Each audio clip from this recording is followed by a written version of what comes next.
Bonjour à tous, soyez les bienvenus dans ce 7-9 à la pendule du studio de France Inter, il est 7h. France Inter, Patrick Cohen,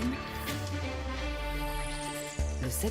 Bonjour Alain Philippe. Bonjour à tous. Et si les économistes avaient tout faux, si les politiques d'austérité suivies en Europe étaient basées sur des croyances dépassées, on va vous parler ce matin avec l'économiste Gaël Giraud à 8h20 d'un livre qui fait débat parce qu'il remet en cause toute la théorie dominante sur la dette, les déficits et les crises financières, l'imposture économique de l'Australien Steve Keen. Avec vos appels, vos questions dans Interactive au 01 45 24 7000 et sur les réseaux sociaux.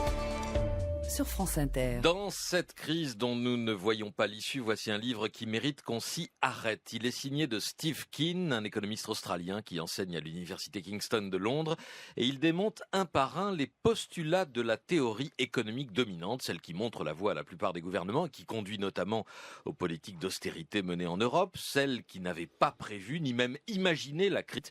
Steve Keen, lui, est l'un des très rares économistes à l'avoir prévu. Il l'avait même modélisé, ce qui donne quelques crédits à sa démonstration. Ce livre, L'imposture économique, vient de paraître en français aux éditions de l'Atelier. Bonjour Gaël Giraud. Bonjour. Économiste, vous-même, directeur de recherche au CNRS, vous avez supervisé la traduction de ce livre et vous en signez la préface. Je vais tenter, si cela est possible, et vous me corrigerez si besoin, de résumer l'approche de Steve Keen en deux phrases. Petit 1, selon lui, la principale erreur conceptuelle de la théorie dominante, ce qu'on appelle l'école néoclassique, c'est d'éliminer de sa réflexion la dette, la monnaie et le rôle des banques. Non, la monnaie n'est pas neutre, il n'y a pas de croissance sans augmentation de la masse monétaire. Et puis petit 2, deuxième erreur fondamentale liée selon lui à la première, considérer que l'État se gère de la même façon qu'un ménage. C'est cela ? Oui, tout à fait, vous avez bien résumé. C'est les deux principaux postulats que Steve Keen démonte complètement, qui s'effondrent à l'issue de son bouquin. J'en rajouterai un troisième qui est l'économie dominante postule que nous sommes toujours à l'équilibre. Donc dans un état finalement d'équilibre des forces économiques, sociales. Entre l'offre et la demande. Entre l'offre et la demande, pas seulement. Et la question que pose Steve Keen, c'est en 2007-2008, est-ce que vous croyez vraiment qu'on était à l'équilibre ? Oui. Voilà.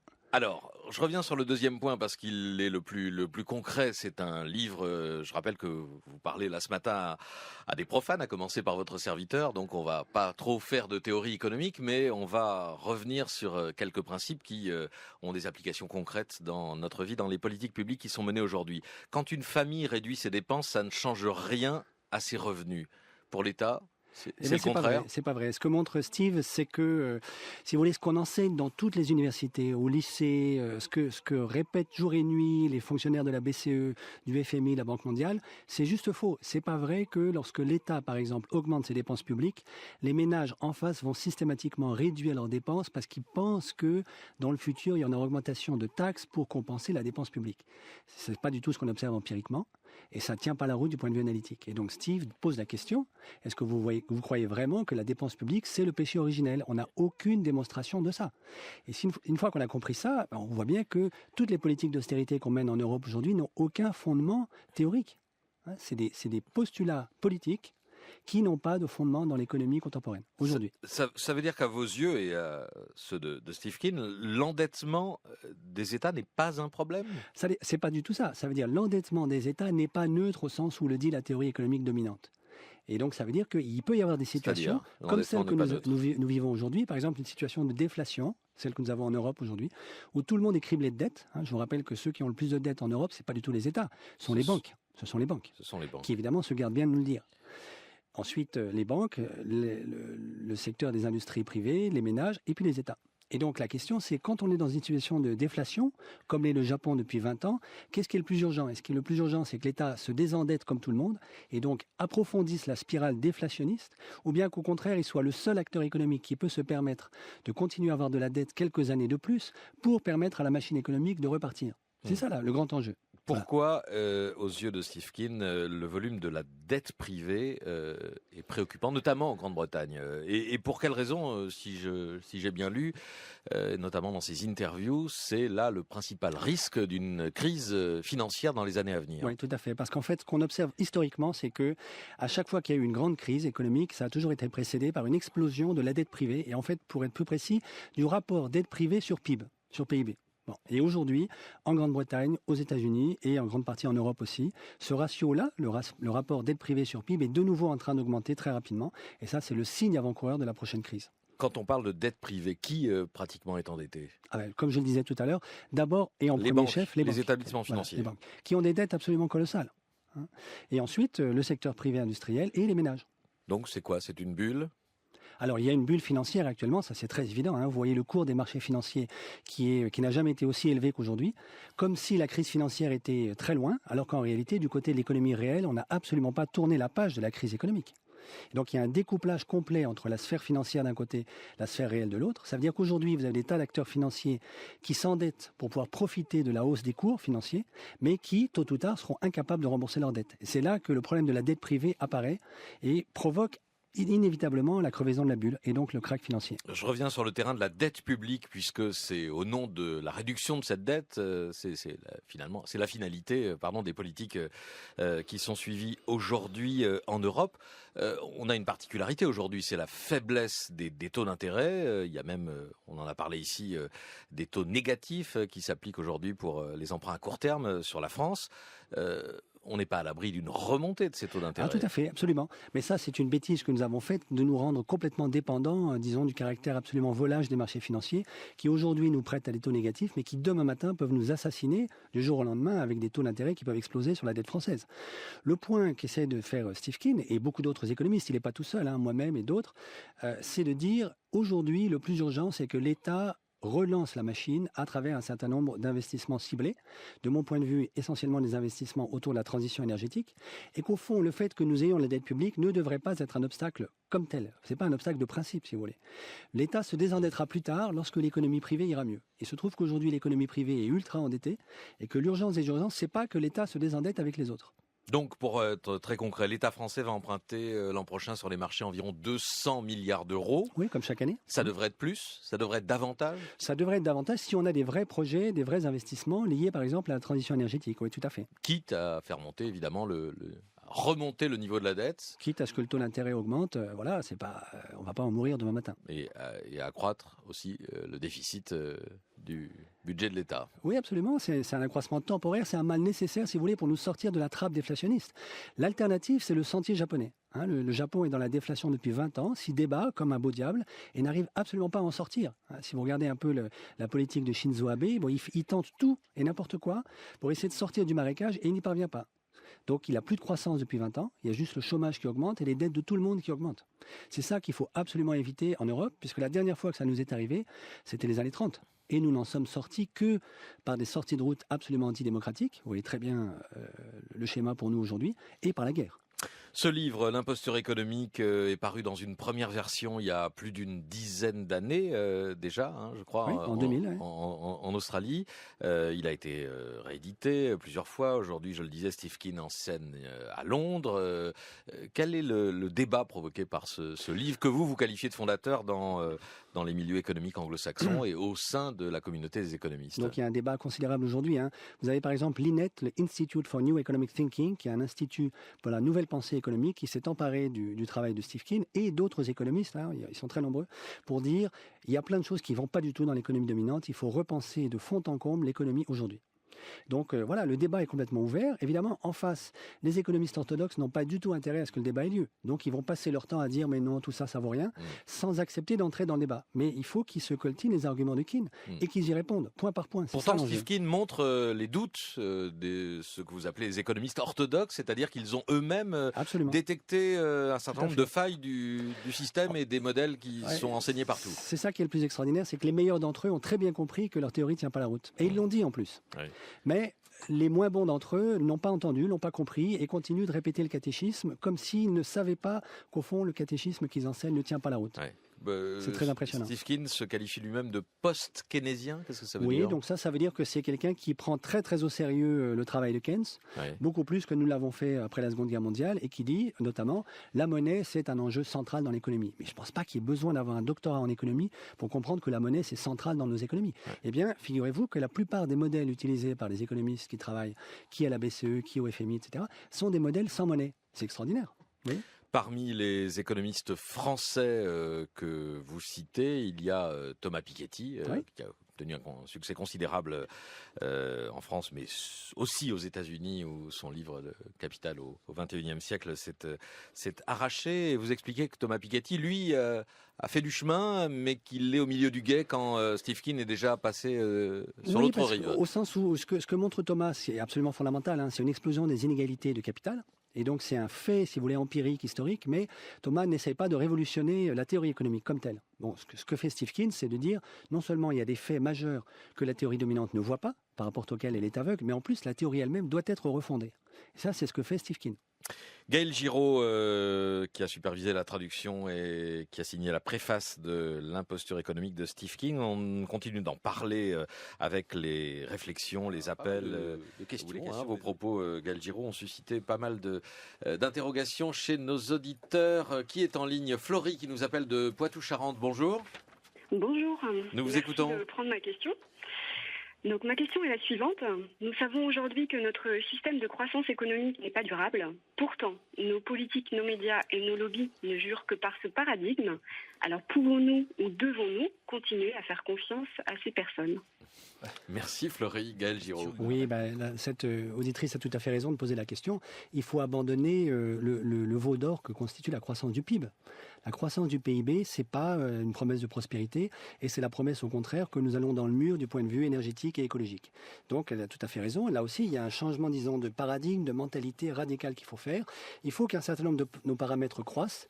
Il faut qu'il y ait plus de gens qui aient du travail, de meilleure qualité, plus de santé, etc. Puis un certain nombre d'autres paramètres qui décroissent. Il faut qu'on consomme moins de pétrole, moins d'énergie combustible, et il faut qu'on pollue moins. Mais enfin, il y a quelques minutes, vous avez appelé à une relance des investissements en France. C'est bien pour faire rebondir la croissance, non ? Non, vous m'avez bien entendu. J'ai dit une relance des investissements pour la transition énergétique. Oui. Ça, c'est fondamental. Oui. C'est pas juste pour faire du PIB. Parce qu'on peut faire du PIB, par exemple, juste avec de la finance qui explose. Vous voyez, une bulle financière, ça fait augmenter le PIB. Oui. Et ensuite, ça plonge tout le monde dans le marasme économique.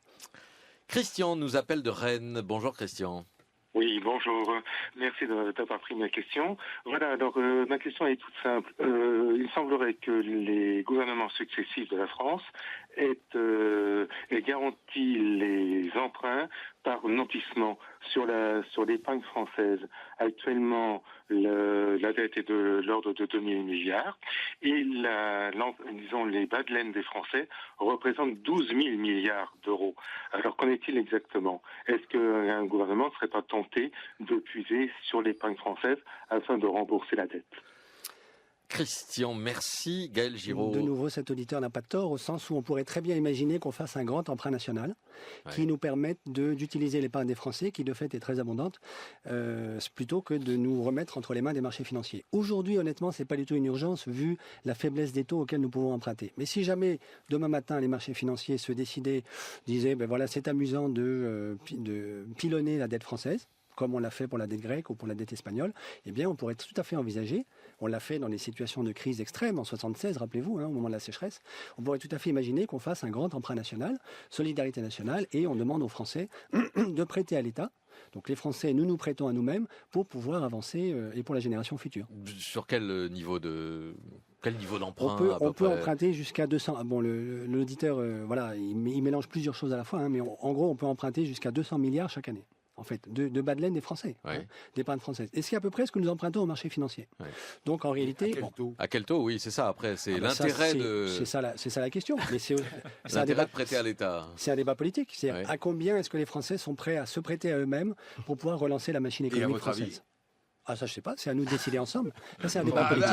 Attendez, c'est toute la question. C'est un débat politique. C'est toute la question. Parce qu'actuellement, on emprunte sur les marchés financiers à presque zéro. Oui. Effectivement, ça peut changer. On emprunterait sur les marchés français des particuliers à presque zéro. Bien sûr, mais ça dépend. Si vous empruntez à 30 ans, le taux d'intérêt va être beaucoup plus élevé, mais à 30 ans, c'est la même chose. Vous voyez, il y a le taux d'intérêt, il y a la maturité, voilà, c'est pas la même chose. Un coup d'œil à présent sur les réseaux sociaux, Hélène Roussel. Réaction enthousiaste plutôt ce matin, iconoclaste, alternatif, hétérodoxe, loin des discours dominants. Enfin pour Jo Buisson, pour un Gaël Girard dans les médias, combien de catéchistes libéraux? Il est où le CSA, se demande Mémor. Il y a toujours des râleurs. Voilà. Le plus urgent. On peut faire tout ce qu'on veut. Le plus urgent, c'est que l'État agisse avec des investissements ciblés. Il se désendettera plus tard, dites-vous. Comment en êtes-vous sûr, vous demande Pistuki. La question, c'est, vous voyez, aujourd'hui, on est dans la déflation. C'est-à-dire que les prix baissent, il n'y a plus de croissance, tout le monde anticipe que les prix vont continuer de baisser, plus personne personne ne veut acheter, plus personne ne veut investir. Je caricature, mais en gros, c'est ça le mécanisme. Pourquoi ? Parce que tout le monde est criblé de dettes et tout le monde se dit l'urgence des urgences, c'est de se désendetter. Une fois qu'on est tombé dans ce piège, c'est très très difficile d'en sortir. Il n'y a qu'un seul acteur économique qui peut garder la tête hors de l'eau, c'est l'État, parce que lui, il a la visée de l'intérêt général et du très long terme. Donc lui, il peut continuer d'avoir de la dette publique, il investit dans la transition énergétique, et comme vous le savez, l'an dernier, il y a eu un comité national pour le débat sur la transition, auprès du gouvernement, dont j'ai fait partie, qui a dressé une liste de 12 grands scénarios de transition énergétique pour la France jusqu'à 2035. Donc on a des feuilles de route de ce qu'on peut faire. Ça crée énormément d'emplois, ça réduit le déficit de la balance commerciale, et ça fait de l'activité économique. Faisons ça. Et on a les moyens en réalité. Par exemple, j'ai participé cette année à une étude sur la rénovation thermique des bâtiments publics. On a prouvé qu'on peut aujourd'hui en France financer un grand plan de rénovation thermique des bâtiments publics en France. Et on est en train d'essayer de porter ce sujet au niveau européen pour que Juncker l'inscrive au sommet de l'agenda des 300 milliards qu'il veut dépenser en Europe. Vous voyez ? Ça, c'est des propositions très concrètes, mais qui supposent évidemment de sortir la tête de la boîte de l'économie dominante. Question de Thomas Legrand. Depuis quelques semaines, il semble que François Hollande ait un discours assez verdi, assez écologiste. Est-ce que vous sentez une inflexion ou c'est simplement la préparation de la conférence climat politique 2015 ? C'est tout à la fois, c'est-à-dire, si vous voulez, je crois que le président de la République a bien compris que c'est un enjeu politique de société urgent aujourd'hui. Il se trouve qu'en plus, de fait, en décembre 2015, nous avons la COP21, c'est-à-dire le prochain grand sommet intergouvernemental sur le climat, et que la France est le pays hôte de ce sommet. Ça aura lieu à Paris. Donc, c'est une opportunité inouïe pour qu'on puisse avancer sur ce sujet et le placer à l'avant-scène du débat politique. Ah oui, j'y crois absolument, tout à fait. J'ai déjeuné il n'y a pas longtemps avec le président de la République. C'est un vrai sujet pour lui aujourd'hui. Au Standard d'Inter, Eric qui nous appelle de Paris. Bonjour. Bonjour. Je voulais savoir quelle est l'opinion de l'auteur du livre et des économistes qui partagent ces opinions sur l'existence de la monnaie unique, notamment l'euro, ou par rapport à une monnaie indépendante des États. Voilà, question simple. Alors, donc c'est un sujet extrêmement compliqué, comme vous le savez. Je vous donne ma réponse et je sais que c'est celle de Steve Keen également. L'euro-monnaie unique ne marche pas bien. Ça ne veut pas dire qu'il faille en sortir. En sortir, c'est un suicide. Donc, vous voyez, il y a une ligne de crête à suivre qui est comprendre que l'euro-monnaie unique tel que nous l'avons construit ne marche pas. Il nous envoie dans le mur, conduit en fait à une séparation entre l'Europe du Nord industrialisée et l'Europe du Sud qui se désindustrialise. Et ces deux Europes-là vont avoir beaucoup de mal et de plus en plus de mal à cohabiter avec une monnaie unique. C'est tout le débat en cours sur la convergence des Exactement. Alors maintenant, qu'est-ce qu'on fait ? Moi, ma proposition, qui est également celle de Steve Keen et d'un certain nombre d'autres économistes, c'est l'euro-monnaie commune. Ça me prend 5 secondes à l'expliquer. Vous gardez l'euro pour les transactions hors de la zone euro. Donc là, ça ne change rien. Donc si vous transactez avec les États-Unis, c'est le même cours de change qu'aujourd'hui, euro-dollar. Mais à l'intérieur de la zone euro, vous rétablissez des euros nationaux dont le taux de change est débattu politiquement. Et donc, une fois par an, par exemple, le 1er janvier, le Conseil de l'Europe se réunit et dit aujourd'hui, cette année, on va dévaluer l'euro-drachme, l'euro grec, parce que la Grèce a absolument besoin d'une bouffée d'oxygène. Ce qui permet de revenir à des politiques de dévaluation. Oui, tout à fait. Ça va faire des euros CFA, des grandes différences. Si vous voulez, c'est une manière de revenir au serpent monétaire européen, mais non plus gagé et ancré sur l'écu, mais ancré sur l'euro. Avec la Grèce, ça sera facile. Avec l'Allemagne, comment on va discuter avec l'Allemagne évidemment, l'Allemagne est la seule qui ne sera pas d'accord avec ça. Mais je dévalue de 20% la monnaie. Il n'y a pas de raison que l'Allemagne soit celle qui décide du sort économique de toute l'Europe. C'est un peu l'Allemagne qui tient le système. Il n'y a aucune raison pour ça. Frédéric, à part le rapport de force, peut-être. Frédéric, l'Europe est un pays la France est un pays très riche. On a tout à fait les moyens de discuter d'égal à égal avec l'Allemagne. On a une espèce de complexe, nous, les Français vis-à-vis des Allemands, qui est historiquement compréhensible, mais dont il faut absolument se débarrasser. Frédéric nous appelle de Pau. Bonjour Frédéric. Allô ? Bonjour Monsieur Giraud, pensez-vous que les États ont encore la force et la volonté de discuter le leadership de la gouvernance mondiale à la finance, ou bien faudra-t-il que les peuples qui sont censés être représentés par ces États se soulèvent et le fassent à leur place pour préserver leurs biens communs ? Alors, vaste. Oui, c'est une énorme question aussi. Débat, moi, je vous répondrai ceci. Les politiques ne bougent effectivement que si le peuple se bouge. Et donc, il faut les deux. Il faut à la fois des politiques courageux, qui aient une vraie colonne vertébrale et qui aient compris que les marchés financiers ne sont pas la panacée et n'apporteront pas la prospérité en Europe. Mais ils n'auront le courage de bouger que s'ils sentent que l'opinion publique les appuie, les pousse et en veut. Donc, il y a aussi un travail à faire de notre côté, à la base, qui est nous-mêmes de sortir de la sidération vis-à-vis de la finance, et de nous dire, on a un autre projet que simplement la financiarisation mortelle de notre société. Cet autre projet, je crois, ça doit être la transition énergétique en Europe. Daniel nous appelle de Rouen, je crois, c'est ça? Bonjour Daniel. Oui, tout à fait, oui. Nous vous écoutons. Oui, bonjour. Ma question, elle reprend un peu celle qui était précédemment posée. Faisons preuve de civisme, nous, tous les Français, et lançons un grand emprunt, puisque nous avons, nous les Français, les ménages français, globalement, les moyens de répondre à ce grand emprunt, puisque, comme ça a été dit précédemment, nous possédons 6 fois le PIB français. Allons-y. Disons-le haut et fort, faisons preuve de civisme et allons-y et repartons sur des grands travaux qui puissent moderniser le pays et relancer l'économie, transition énergétique entre autres. Voilà. Merci Daniel, je vous ai vu hocher la tête quand même, Gaël Giraud, là-dessus. Je suis tout à fait d'accord, simplement le point, comme je le disais tout à l'heure, c'est que ce n'est pas l'urgence des urgences maintenant, puisqu'on peut emprunter à des taux très faibles. Oui. Voilà. Si jamais les marchés financiers se retournaient contre nous, je suis absolument d'accord avec cet auditeur, c'est ce qu'il faudrait faire le lendemain même, c'est certain. Question de Philippe Lefebvre. Vous avez rejeté tout à l'heure le principe, un des principes qui fondent une grande partie de la théorie économique, c'est-à-dire cette croyance qui veut que quand on fait du déficit, de la dette, les agents économiques l'anticipent, anticipent les futurs impôts et donc agissent en conséquence. On doit à Ricardo. Voilà, c'est l'équivalence ricardienne si je ne me trompe pas.